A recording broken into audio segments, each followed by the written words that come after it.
Hello，宝子们，大家好。前段时间呢，我发了一个视频，然后就有一些同单就问我是因为什么原因从 CP 转为的。这个视频可能会稍微有一点长。如果大家有空闲的时间的话，可以看完；如果说不感兴趣，就可以划走。而且我也不保证这个视频里面涉及到一些比较敏感的东西也好，什么也好，会不会被举报啊，或者有什么其他的。我就简单大概说一下吧。首先呢，是19年的时候，我就是点播，就是一直追《陈建年》这部电视剧，从头看到尾啊。然后当时并没有看出有什么其他人就理解那种大家明白，没有看出。而且当时我也比较忙，现实3次元生活比较忙，然后我开了几个分店呢，天天忙着店里的事情，就也没有想过去追星这件事情，但是非常非常喜欢，加站怎么站啊，嗯，然后呢，20年的事情我也知道，因为当时是某一某情人期间嘛，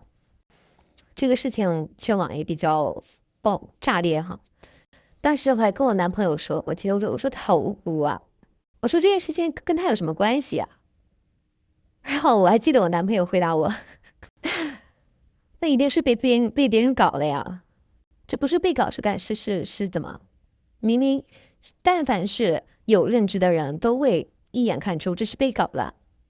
就是有人要搞他。然后呢，这件事情就这样过去了，也没有考虑过说去具体的去深挖了解啊，然后去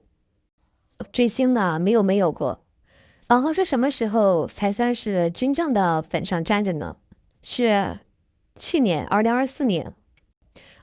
年，米兰的时候，米兰时装周，然后我就刷抖音，首先我刷的是红海啊，感觉很震撼，然后很感人，就是热泪盈眶那种感觉。然后刷到的是时装周的一些超帅的一些照片啊、视频啊什么的。然后我现在也很清闲哈，就是我就想，哎呀，我要去微博去了解了解他。其实我手机软件里面都没有微博，我就是没有下载过。然后我想去了解他，我就去把微博下载了，然后关注了他。这一发不可收拾啊！我不知道是缘分还是什么，就是被迷住了，被征服了。就是啊，好帅呀！我还可以翻到我去年那个时候的朋友圈，就是在感叹，然后再发他的照片，说啊，好帅呀，我被他迷住了。然后之后呢，不知道这个 model 哈就是什么机制，然后就给我推了双人的视频，就是那个陈情令你知道吧？那个花絮那个双人视频，我就看，诶，不会吧？这拍了一部电视剧而已啊，可能吗？我就带着我很好奇，本来我就是个猎奇心特别重的人，我感觉啊这两个人关系就是看着从花絮里面看着还是蛮好的哈。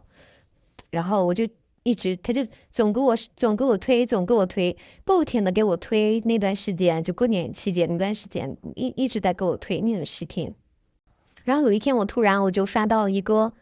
就这种，娃娃的视频，知道吧？我特别喜欢就这种收集这种东西，家里很多什么拉布布啊，就是我喜欢这些小摆件儿什么的，嗯，然后还有什么泡泡玛特什么的，家里有很多。然后我就刷到了一个就是双人的那种。娃娃的，就是那个叫什么，就他们那个群体的娃娃哈，我就在评论区，我很好奇，我说这个娃娃怎么买，怎么才能拥有？然后那个楼主就回复我啊，我拉你进群吧，我们有个群，然后就拉我进去了。然后那个群里面天天就分享娃娃呀，分享就什么，就是双人视频啊什么的。其实我没有在意哈，我觉得这个东西就是以我个人来讲，我就好奇一下，磕一下那种氛围感啊，或者是一个话剧里面的那种美好，就是两个人之间那个哥们儿情谊好，就比较好的那种。到后来我在那个群里待了一段时间，我越发觉得不对劲儿，就是他们去女化知道吧？女化那一方，然后就很经常说一些很让人就是摸不着头脑的那些东西哈。然后呢，就是这样，我在他们那个所谓的那个娃娃的那个圈子待了，我是4月底5月初进去的，待了能有2个多月吧，将近3个月，我就越发觉得不对劲儿啊，就是觉得他们所谓的那个糖点啊，全都是硬来的，就很离谱。但他有点认知的人，他都不会去磕真人的，你知道吗？就是现实中2个人是不可能的。然后有一次很奇妙的一个机会哈，因为我很多朋友，我其中有闺蜜呢，她就是一个18线的小演员，她现在是有在拍短剧，我不能说是谁。然后呢，她之前拍短剧之前呢，也是拍过很多剧，包括演过什么女三、女四那种。然后因为那个，我就去湖南去找她，就很巧合的一次机会，我们在一个饭局上，我认识一个资方的一个大哥。然后那大哥呢，他平常是不在国内的，他是平常是在非洲、欧洲、澳洲那边。他是非洲维和防暴队的一个领导。他跟那家就是毛毛那家啊，他跟他拍过一部电视剧，叫Ice Ring Fair》。Ice Ring Fair，就是大家都知道是哪个剧吧？里面有这个，里面这个的东西都是这个大哥提供的。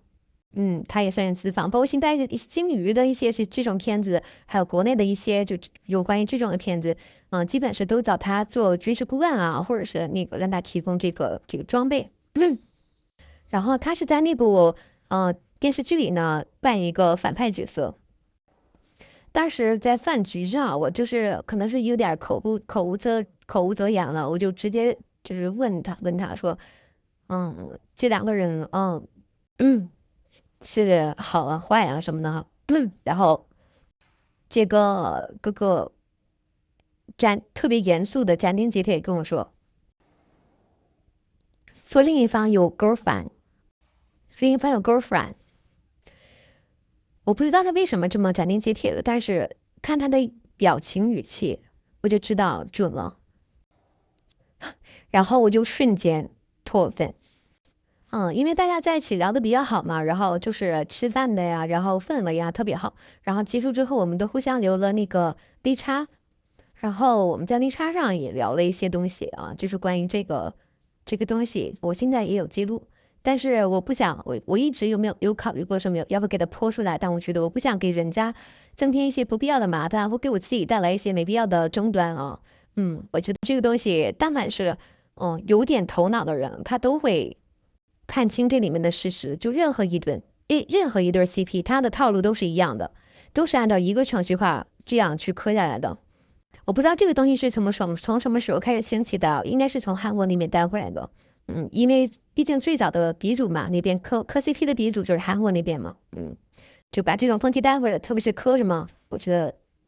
就那种男的啊，就特别离谱，不可能。就这样呢，经过认证，经过打架，我就迅速脱粉了。其实我从一开始也喜欢的是战人，对另一个只不过是一种氛围感，所以说我没有经过什么CP 粉脱粉，所谓的什么呃康什么康复啊，什么那个复健呢，我没有经过这个时期。但是我就觉得这种行为就很让人嗤之以鼻啊，让人觉得很下作。然后我就去翻微博，我找没了嘛，我就翻微博，我退出了他们那个群体，我去翻微博就翻到了，就是很容易，不知道为什么，就是当你发现了一个事实的真相或怎样也好，他就会告诉你一些具体的东西。翻微博自然而然的就会翻到一些澄清的视频，包括翻抖，就几年前的澄清视频都让我刷到了啊，就很奇怪。但凡有点认知的人啊，但凡是有人生阅历的人，看过那些澄清视频，都会明白这期间的弯弯绕绕具体是什么，怎么回事，具体是怎么个原因。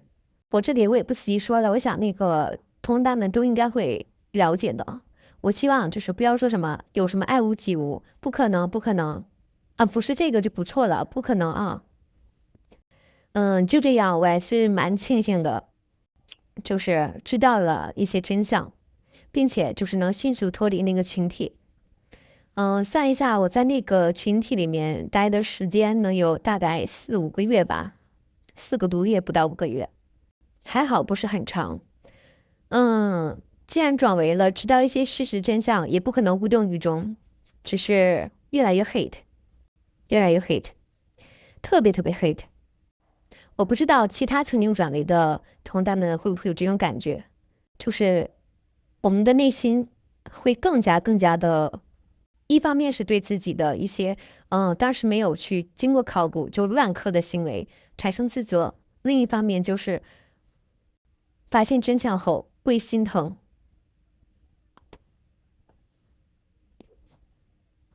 然后呢，我还要说一下，特别感谢同担的一些姐姐的直播间，比如说清晨姐姐的呀，野姐呀，跑步姐姐呀，维姐姐呀，嗯我转为的时候就在他们直播间有待了一段时间，就是也让我看到了虾圈的凝聚力，看到了同担的一些友善呐，这个圈子真的是非常非常友好，非常非常的让人感觉身心愉悦。我知道我是对的，知道了我是对的，大家都是对的。最后呢，我再说一点，就是说，既然你是喜欢辗转，你是个微粉，就不要说什么有什么爱屋及乌啊，这种想法。现实当中就是两个人可能，嗯，明白吗？两个人没有，任何交集。其实从现在种种现象来看，就是夹战不停的亲族啊，去提升自己啊，而另一方，为什么呢？如果你去考古，你就都会知道的。如果你从考古一直扒到现在，你其实都会了解的。不可能，好好做个微粉，好好去爱我们的专家。我不知道你们会不会有什么别的想法呀，或是偶尔做个小背景，举举同担。我觉得，嗯，对于一个理智对于一个理智的人来讲，我们喜欢的是战男这个人，喜欢的是他不屈不挠的精神。不应该因为一些其他人的过激言语而去忘掉我们的初心。我想，如果我们把这个原则坚持住了，好好的去喜欢他，支持他，没有什么事情过不去的，会越来越好的，加油！